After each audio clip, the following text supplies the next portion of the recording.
Smart Ideas, c'est notre rubrique Startup et Innovation. J'accueille Francis Niok, bonjour. Bonjour. Bienvenue, vous êtes le cofondateur de FirstDoc, jeune entreprise créée en septembre 2025 avec Tania et Cyril Guigonrec et Sacha Guillemot. C'est quoi le principe? Pourquoi vous avez créé FirstDoc?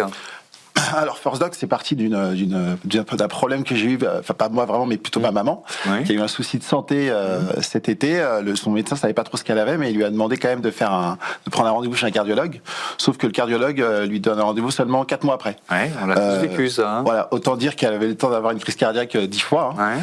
Donc je me suis dit que ça pouvait pas se passer comme ça. Donc j'ai commencé à faire des recherches, à regarder un petit peu sur les différentes plateformes qui existaient, et je me suis rendu compte qu'effectivement, en quelques jours, je suis passé de 4 mois à 2 semaines et demie d'attente. Et c'est là que je me suis dit que, en fait, il y avait des créneaux qui existaient, mais sauf que les gens le voient pas forcément. Donc, il y avait peut-être la possibilité de pouvoir permettre à des gens de pouvoir accéder à des séances un peu plus rapidement. Donc, FirstDoc, pour l'instant, c'est une plateforme qui permet quoi d'avoir l'éventail des disponibilités. En fait, c'est comme une sorte de sky scanner, mais pas des vols, mais plutôt de la santé. Oui. Où on va aller avoir une vision un peu globale des différentes plateformes et des différents outils de prise de rendez-vous pour pouvoir mettre une sorte de veille qui nous permet d'être alerté directement dès qu'il y a une place qui se libère. Parce qu'en fait, ce qu'il faut savoir, c'est que des places se libèrent tous les jours, parce qu'il y a des no-shows, parce que des gens qui viennent viennent pas et autres. Et donc, on n'est pas forcément au courant de ça. Et donc, nous, on permet justement d'avoir cette hauteur de vue pour pouvoir être plus performant. D'accord. C'est quoi le modèle économique de FirstDoc? Alors, l'idée, c'est de pouvoir avoir un freemium qui permette à l'utilisateur de pouvoir avoir tout de suite une date de rendez-vous.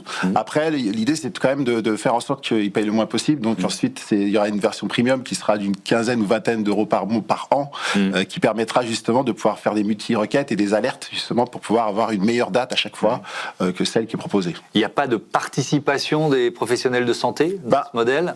C'est aussi l'idée quand même, parce que on sait que les professionnels seront très intéressés de se servir de cet outil comme une sorte d'outil d'adressage, parce qu'aujourd'hui c'est très compliqué aussi pour les médecins de pouvoir réorienter vers d'autres praticiens. Ils sont obligés parfois d'aller sur Doctolib ou de passer 10 coups de fil pour avoir un rendez-vous chez un pneumologue, alors qu'avec notre plateforme ils auront juste à cliquer sur un bouton pour avoir tout de suite le rendez-vous disponible. Alors justement, comment vous vous différenciez des plateformes existantes? C'est ce que je vous disais tout à l'heure, c'est que nous, on est... Par exemple, vous n'avez pas comparé Skyscanner avec Air France. En fait, nous, on est un agrégateur de rendez-vous. Donc, si demain, les rendez-vous sont sur Doctolib, pour parler de Doctolib directement, on sera très content de directement réorienter vers Doctolib. C'est l'idée d'avoir une vision plus globale sur les rendez-vous. On est orienté vers le patient et pas vers le médecin. C'est-à-dire que ce qu'il faut savoir, c'est que les gens, aujourd'hui, quand ils veulent un rendez-vous avec un spécialiste, ils veulent pas forcément docteur Pierre-Paul ou Jacques, ils veulent surtout quelqu'un qui va leur proposer un rendez-vous rapide, et avoir une réponse rapide à leurs problèmes qu'ils peuvent avoir.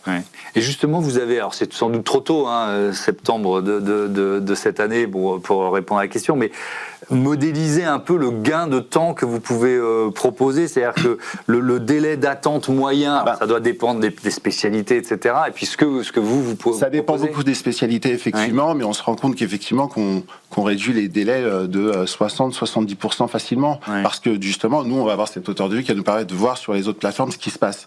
Mais c'est intéressant ce que vous dites, parce que on se rend compte que il y a par exemple en dermatologie, c'est pas pareil qu'en ophtalmologie ou en gynécologie. Dermatologie, il y a un vrai problème aujourd'hui, parce que beaucoup de dermatos se sont tournés vers l'esthétique, ce qui fait que on a une réponse qui est pas forcément adaptée aujourd'hui. Donc on est en train de travailler sur ça justement pour avoir une réponse encore plus précise.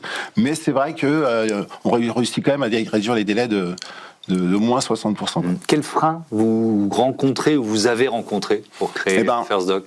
Les freins, c'est un peu cela, c'est-à-dire qu'aujourd'hui, il y a ce besoin de pouvoir vraiment pouvoir travailler main dans la main avec les différentes plateformes et les différents partenaires pour pouvoir avoir une réponse qui soit beaucoup plus précise.